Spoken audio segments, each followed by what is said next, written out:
We have arrived. I have arrived for Yes. the last jaunt of our East Coast destination. Exactly. We are in Columbus, Ohio. Columbus, Ohio. Never been to Columbus. Nope. Lou flew out here from Snow Hill. Snow Hill, Maryland is 126 miles from Baltimore Washington International Airport.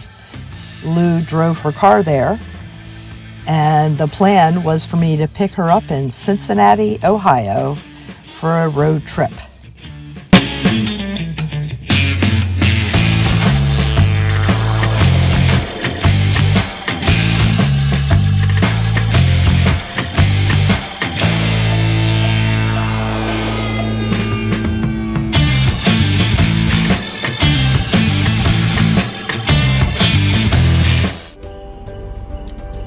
Well, we're in Santa Claus, Indiana.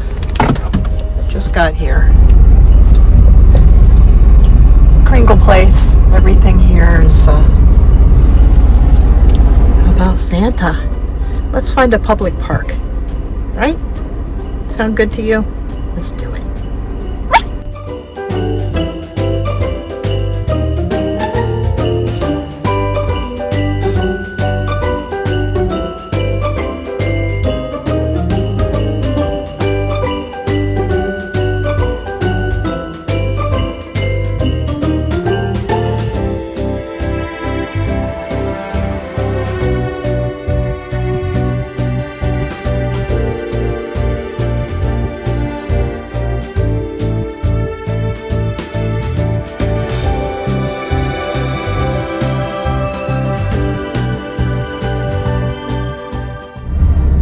Of course, holiday foods. All right, holiday foods. We're gonna stop here, see what's what.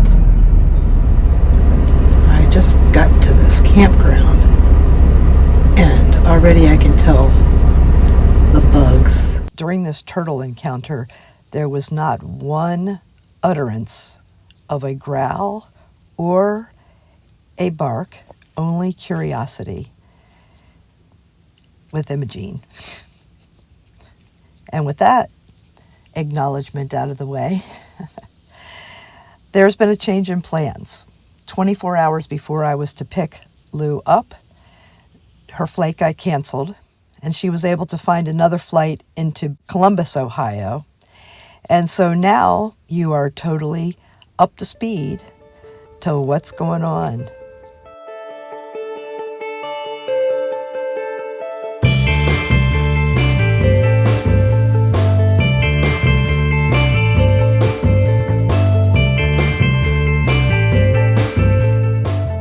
And our destination is only 6 hours away where her car We're is. taking 3 days. But we're taking 3 days. We're going to go camping, we're going to go hiking, and this is find the Appalachian Trail. okay. And right now we're just going to make a little lunch, and then we're going to get on the road.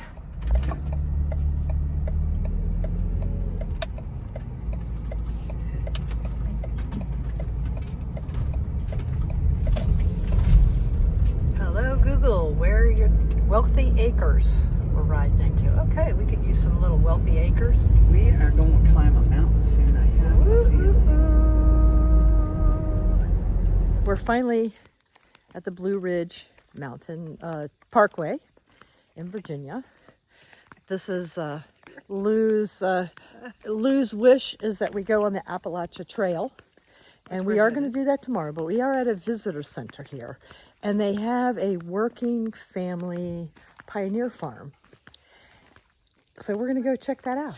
The buildings here are authentic, but they have been moved from other parts of the area here. And the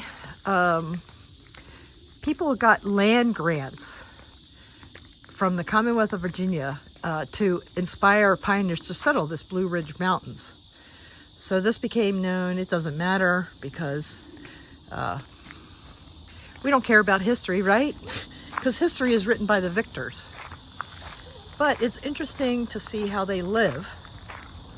And the first thing, what do we come on, kindred spirits? A garden. Did I know this was here?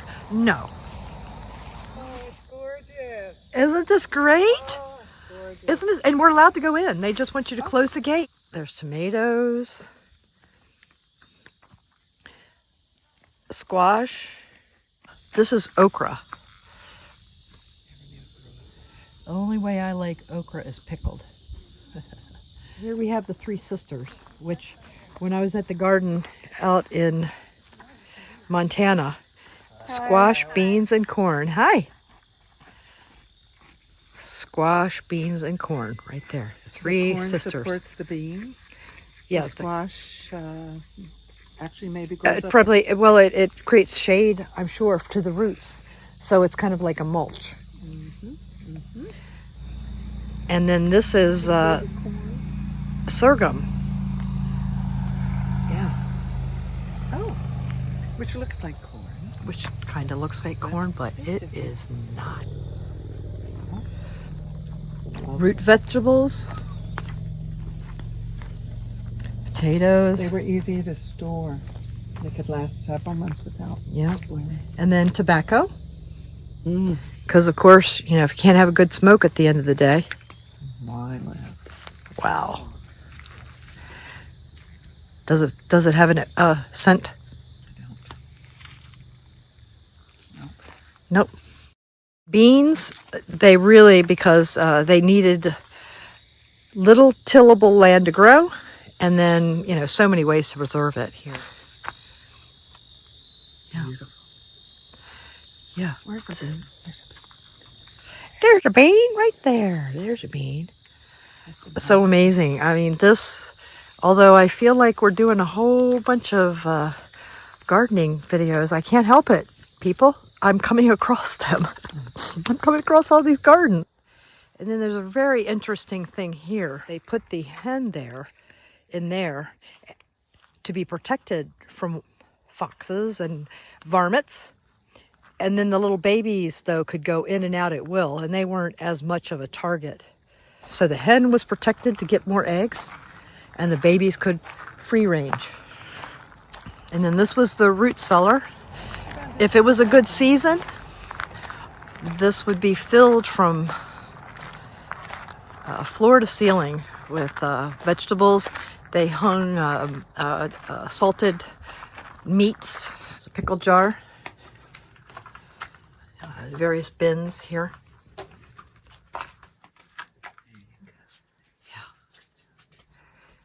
Yeah. Cold storage, it kept it pretty consistent at 56 degrees. So it wouldn't rot in the summer or freeze in the winter.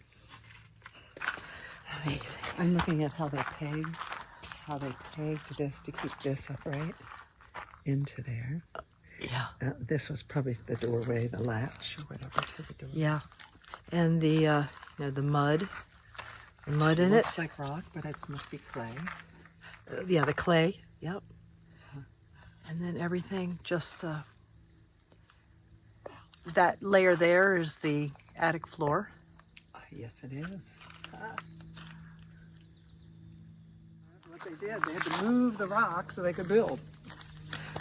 Oh, it is so rocky here in this area. I helped my friend in Front Royal, a long time ago, plant tulips one fall. Oh my! So And it was crazy how many rocks there were. This is a barn, so they probably had, you know, a cow or a horse. And then again, there's a ceiling to it. But look how low it is. Everybody was much shorter. What do you think, Imogene? home or a barn? I think this is the barn. This is the barn, Yeah. yeah. Let's have that dolls. This is the barn. There she is. Come on, girl. Oh, I'm glad I live in today's modern world. Ashes from the fireplace were collected and dumped into this hopper.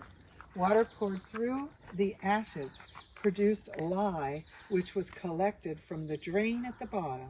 The lye was mixed with old fat and meat drippings to make soap. Lye soap was then used to wash whatever needed washing, people or clothes. Ashes and old grease and water. And that was what got the clothes clean. Yeah. And you know, even today, making soap, you have to use lye. You have to use You have to use lye. Even natural soap, has got to use lye. original. You got to use lye. That's the. Have you made soap? I do. Remember soap? my Simply Soap at the shop? This is the cold storage where eggs and butter and milk and things were kept. There is a spring. It's dry at the moment, but it ran underneath this cold house to keep the things in it. The bottom of that building there is all stones, but the spring water, they collected it right here, so it kept a very Consistent cool, temperature consistent. for the dairy. I think that's the most important thing, is the consistent temperature, wouldn't you say? Yes. Wow. Oh my gosh. And then there's there's Imogene. But there's where they put all the ashes to make lye.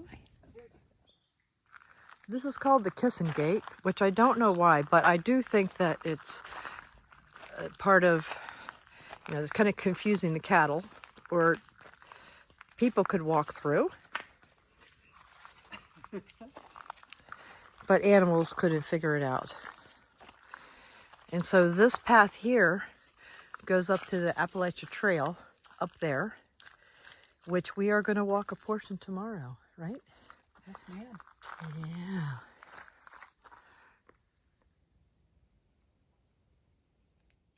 I'm sure that Walk Across America was before any kind of social communication, so it was probably a TV commercial or in the newspaper that set a date and set a time of day all the way across the country that you were supposed to line up, and we were designated somehow. We must have gotten a hold of them. We had a perimeter of a couple miles outside of DC.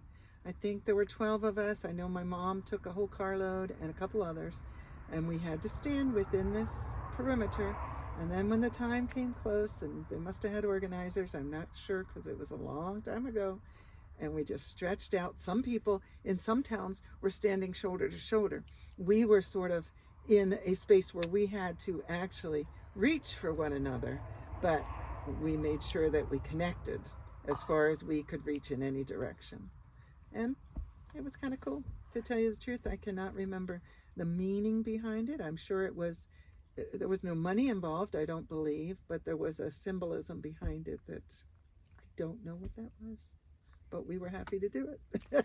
Wow. And you stood there for a certain amount of time, or? Yeah, maybe 10 minutes. Oh my gosh, did you sing a song? And cheering.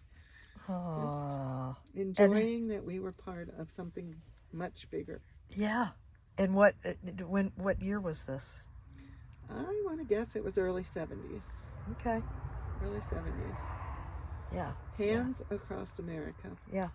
Speaking of hands, Christy, our mutual friend Christy, she was in a small town visiting, and everybody was waving at each other. Ooh. And she asked one of the locals, why is everybody waving at each other? And said, it's a town-wide thing. We want to be friendly and we want to wave. So she kind of started that in Snow Hill. And I've been kind of and I try to wave to a lot of people on the road and things like that. Yeah. I kind of like that. It's a country thing. I came from the country, or small town thing. And you don't have to take your hand off the wheel. Just some it's a 2-finger thing, not peace, but just a 2-finger thing, or whatever they can, or a hand. I know that does happen. Just hey, howdy. Yeah. Yeah, I do try to do it, and most people wave back. That's that's the thing. Yeah, I do it in Snow Hill a lot.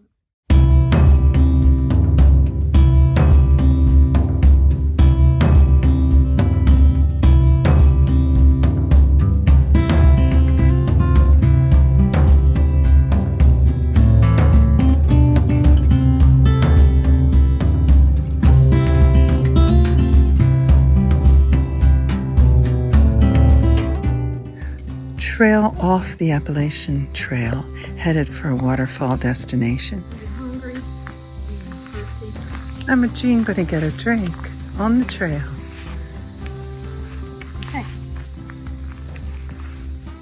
Not interested. Hey, girl.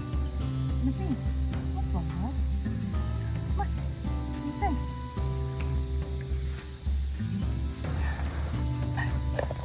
Okay, she must not need one right now. Not want a drink right now.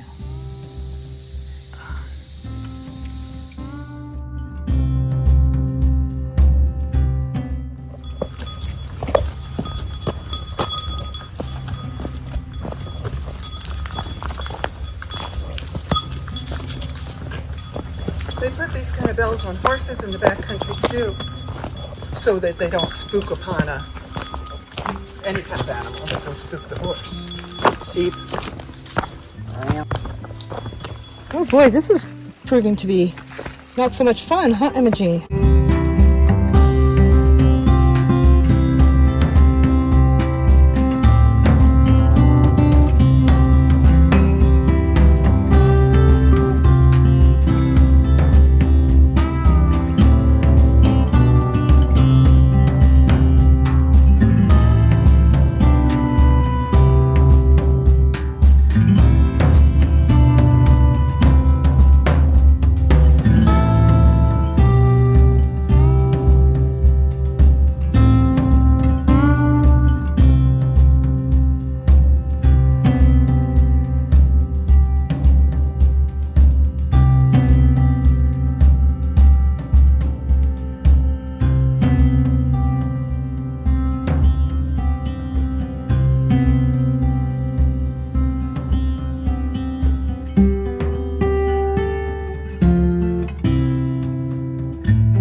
To turn. This is it. This is it. So we only have one more right and one more left. Back to our tent. And mobile. Love Mountain Campground.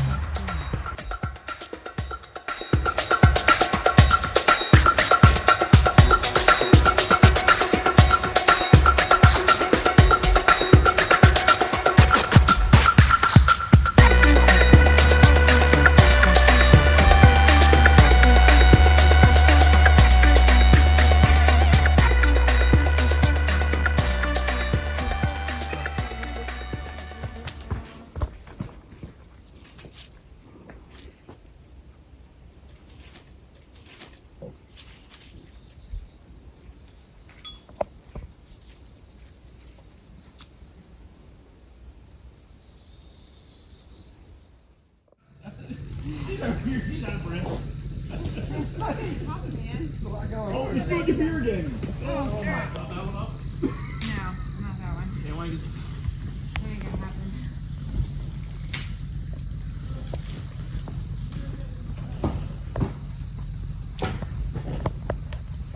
We just burned stuff.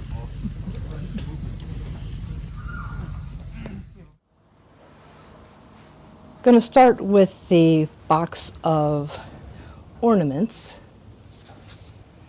or ornaments, as my daughter used to say when she was a baby.